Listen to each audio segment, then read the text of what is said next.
मैं हूं दीपेश। छत्तीसगढ़ के वरिष्ठ कांग्रेस विधायक सत्यनारायण शर्मा भोपाल प्रवास पे रहे। इस दौरान स्वराज एक्सप्रेस ने उनसे छत्तीसगढ़ की राजनीति, नक्सल समस्या और लोकसभा चुनाव की तैयारियों समेत कई मुद्दों पर चर्चा की।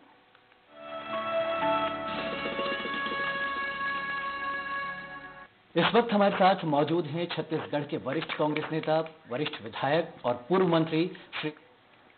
छत्तीसगढ़ की राजनीति के हलचलों को लेकर उनसे हम चर्चा करेंगे। सर, बहुत स्वागत है आपका स्वराज एक्सप्रेस पर। धन्यवाद। सर, सबसे पहले जो विधानसभा का सत्र गुजरा है काफी हंगामेदार रहा।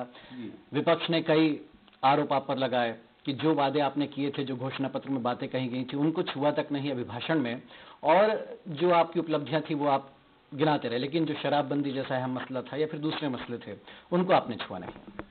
देखिए, सबसे बड़ा सवाल ये उठता है कि हमारा मुख्य मुद्दा था किसानों की कर्ज माफी का।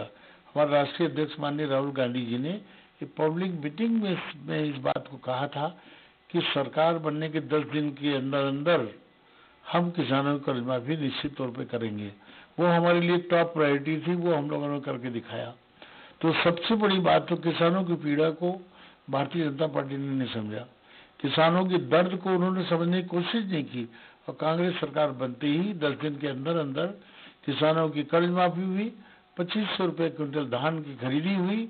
और आप देखें कि केंद्र शासन का जो मापदंड था 1770 रुपये अच्छी किस्म के धान के लिए और 1750 रुपये सामान्य श्रेणी के धान के लिए, उसमें 300 रुपये बोनस जोड़ करके उसके बाद 2.5 गुना बोनस को करने के बाद हम लोगों ने 2500 रुपये प्रति क्विंटल हमने बेचा।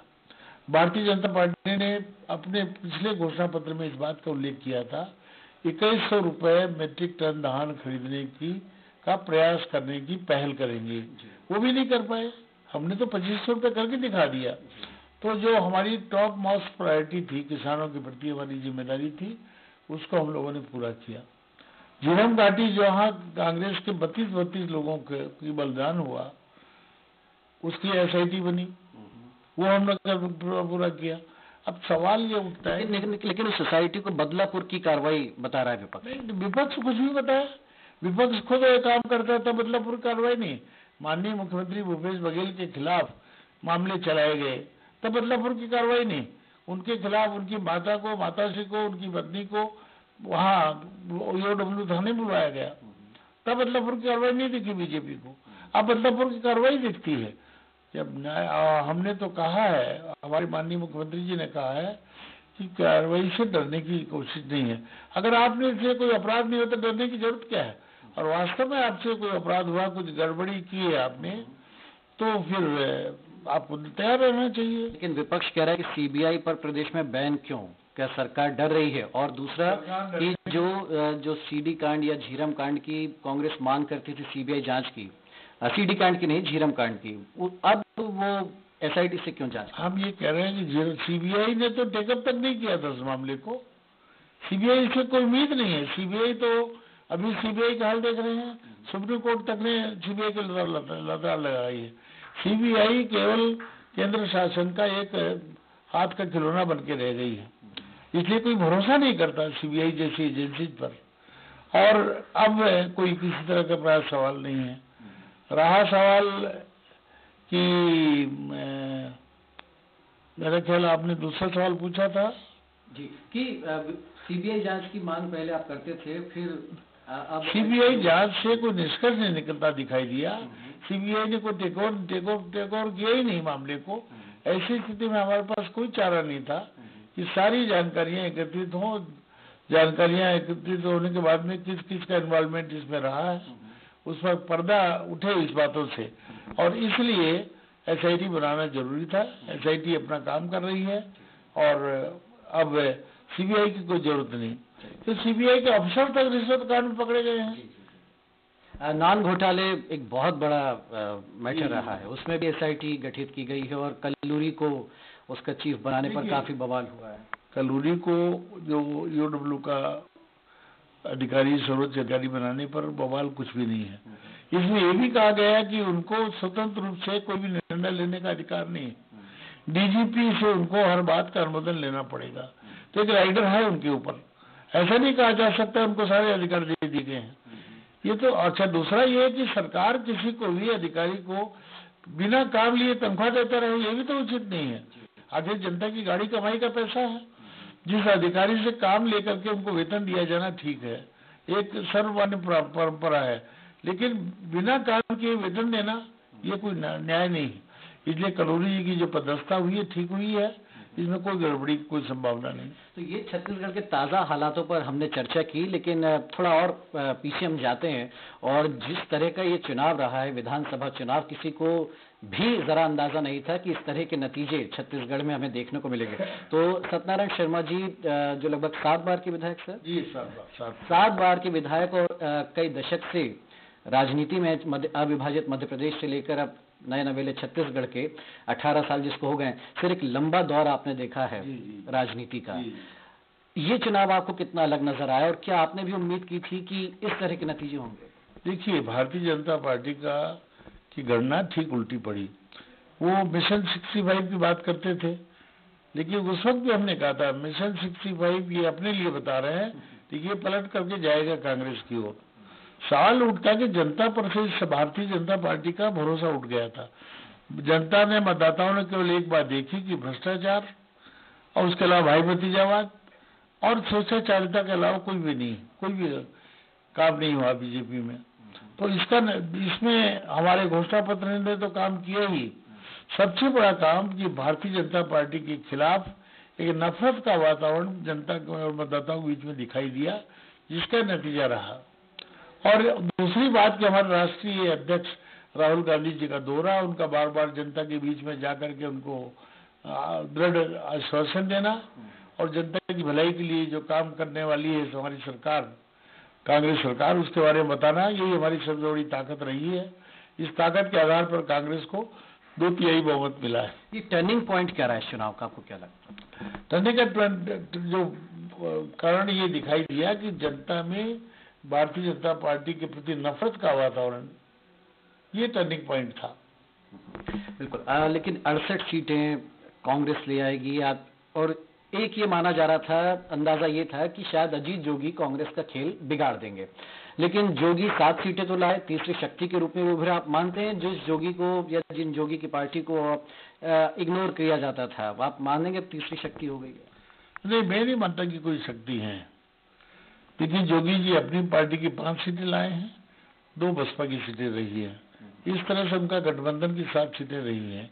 लेकिन वो जो जब जोगी जी जनता को दिखाई दिया कि जोगी जी इनडायरेक्टली भारतीय जनता पार्टी को लाभ पहुंचा रहे, तब तक जनता ने जोगी जी की पार्टी को पीछे किया। और यही कारण है कि उन्हें भारी सफलता नहीं मिली। जो किंग मेकर की बात करते थे, वो किंग मेकर नहीं बन पाए। लेकिन उन्होंने कहा कि भले ही हम 22 हैं विपक्ष में, लेकिन 68 पे भारी पड़ेंगे। हम कह रहे हैं 22 हैं, भारतीय जनता पार्टी को मिलाकर भारतीय जनता पार्टी को अगर वो अपने में समावेश करते हैं तो उनको मुबारक हो, हमें कुछ नहीं कहना। तब हम ये मान लेंगे कि भारतीय जनता पार्टी के 15 + 7 कुल मिलाकर इस कुंबे के 22 लोग हैं, और 22 लोग में 3 लोग वो हैं जो नेता प्रतिपक्ष नहीं बन पाए। तो इस तरह से ये जो, और इन्हीं तीनों का ही मामला भारतीय जनता पार्टी के 15 सालों में ज्यादा उभरा है। इनके विरुद्ध ज्यादा शिकायतों के मामले आए, भले वो कहीं किसी भी स्तर से अपने आप को निर्दोष साबित करने की कोशिश करें, लेकिन वास्तविक रूप से देखा जाए तो निर्दोष नहीं है। ये राजनीति की बात होगी, लेकिन अब छत्तीसगढ़ की समस्याओं की हम बात करते हैं। सबसे बड़ी समस्या नक्सलवाद है। भूपेश जी ने पहले कहा कि हम पीड़ितों से, आदिवासियों से बातचीत करेंगे, लेकिन फिर ऐसा मैसेज गया शायद कि वो नक्सलियों से बातचीत की या कोई मध्यस्थता की बात कह रहे हैं, लेकिन उन्होंने बाद में क्लियर किया कि नक्सलियों से वो बातचीत नहीं करेंगे। नक्सलियों से बात करने का प्रश्न नहीं उपस्थित होता। जो नक्सलियों के द्वारा पीड़ित लोग रहे, उनसे, उनके परिवार से बात करेंगे।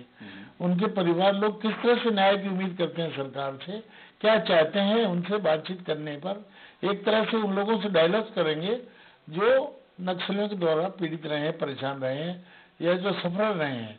पहले उनके व्यूज आ गए, उसके बाद दूसरी बात होगी। और इसलिए भूपेश जी ने, माननीय मुख्यमंत्री जी ने कभी नहीं कहा कि नक्सलियों से बातचीत करेंगे। जी, लेकिन शर्मा जी क्या हल देखते हैं नक्सल समस्या का, जिसको इतनी सरकारें, इतनी फोर्स मिलकर के भी नहीं सुलझा पा रही है? क्या अभी भी कहें कि समाज से पिछड़े लोगों की समस्या है, या आर्थिक राजनीतिक समस्या है, फिर वाकई क्राइम का मैटर है? देखिए, सबसे बड़ी बात है, ये एक सामाजिक समस्या तो है, और सामाजिक समस्या के पीछे 3 डिपार्टमेंट हैं, पुलिस डिपार्टमेंट, राजस्व डिपार्टमेंट, फॉरेस्ट डिपार्टमेंट। तीनों डिपार्टमेंट एक जनता को न्याय दिलाने के लिए अपने आप को कारगर साबित कर देंगे, उस दिन नक्सली समस्या धीरे धीरे शांत हो जाएगी। दूसरी बात यह कि बस्तर में या दूसरी जगह गवर्नमेंट की प्रेजेंस नहीं थी, गवर्नमेंट केवल कागज पे चल रही थी। भारतीय 15 सालों में रेवेन्यू अफसर्स कभी जाते नहीं थे फील्ड में, उनको राशन कागजों में जा रहा था, लेकिन वास्तविक राशन में नहीं पहुंच पा रहा था। तो इस तरह से आदिवासियों का सपोर्ट डायरेक्टली नक्सलवादियों, नक्सलाइट लोगों को इसलिए मिलता रहा कि वो उनको समझाता रहे कि तुम्हारे साथ सोशल जस्टिस नहीं हो रहा, और सोशल जस्टिस नहीं होने के पीछे 3 डिपार्टमेंट कारगर थे। जब ये तीनों डिपार्टमेंट सक्रिय हो जाएंगे और जनता उन्हें अपना मददगार समझने लग जाएगी और गवर्नमेंट की प्रेजेंस दिखाई देने लगेगी, उस दिन ये समस्या समय धीरे धीरे कम हो जाएगी। नहीं, लेकिन एक उम्मीद क्या करे छत्तीसगढ़ का बाशिंदा कि ये टैग कब तक मिटेगा? ये बहुत शीघ्र, बहुत जल्दी शासन की प्लानिंग चल रही है, सरकार इसके लिए विचार कर रही है, और सरकार कैसे इस समस्या से निजात पाया जाए इस पर विचार करेगी, और सरकार, मैं समझता हूँ सरकार को कामयाबी मिलेगी। कांग्रेस जब विपक्ष में थी शराबबंदी की मांग करती रही, अब जब आप सत्ता में आए हैं तो आपने कहा कमेटी हम बनाएंगे, फिर वो रिपोर्ट देगी। इसमें सबसे पहले जो भारतीय जनता पार्टी के कार्यकाल में एक अध्ययन दल बना था, उसकी रिपोर्ट जब देखने को मिली, तो रिपोर्ट को देखते ही सबके कान खड़े हो गए, सब चौकन्ना हो गए। रिपोर्ट में लिखा था कि आउटलेट बढ़ाए जाए। आउटलेट बढ़ाने का मतलब ये है कि वही सरकार, यानी शराबबंदी की ओर सरकार बढ़ नहीं रही है, बल्कि शराब और तेजी से बिके, ज्यादा क्वांटिटी बिके, इसकी ओर सरकार बढ़ रही है। इसलिए पहले उस प्रोसीजर से सब काम होता है, इसलिए उसकी रिपोर्ट को खारिज करना पड़ा। नए सिरे से एक वातावरण बनाने की आवश्यकता है, लोगों के बीच में जाकर के पहले समझाइश देने की आवश्यकता है। लोग स्वयं शराब पीना बंद कर देंगे तो ऑटोमेटिकली कोई जरूरत नहीं पड़ेगी, अपने आप शराबबंदी हो जाएगी। तो ये इस सामाजिक स्तर पर भी, सामाजिक क्षेत्र में काम करने वाले लोगों को भी सामने आना पड़ेगा। कुछ 2 कदम सरकार आगे बढ़ेगी, 2 कदम समझाइश के जरिए और सोशल वेलफेयर डिपार्टमेंट के जरिए, सोशल वेलफेयर डिपार्टमेंट के जरिए भी कुछ काम किए जाएंगे, जिससे ऑटोमेटिकली हमारे लिए रास्ता खुले कि हम शराबबंदी के लिए आगे बढ़ें। और जब ये बातें हो जाएंगी तो ऑटोमेटिकली सब बातें होंगी।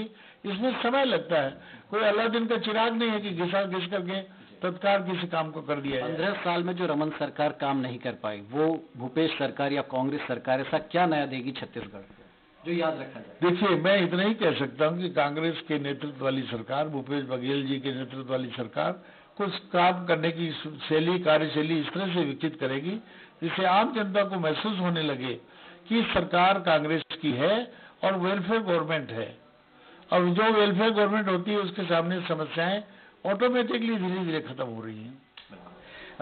छत्तीसगढ़ की राजनीति में अगर शुरुआत से हम देखें तो सबसे सीनियर लीडर में श्री सत्यनारायण शर्मा जी शुमार हैं।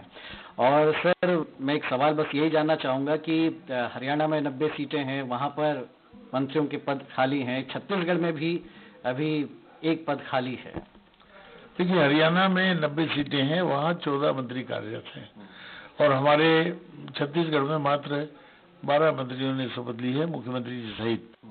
तो अभी धीरे धीरे हमारी पार्टी के नेता, जनरल सेक्रेटरी और हमारे माननीय राष्ट्रीय अध्यक्ष जी इन सब चीजों को धीरे धीरे करेंगे। कांग्रेस कार्यकर्ताओं को हम लोग भरोसा कि नेतृत्व आने वाले समय में वो इस पर सही निर्णय लेगा।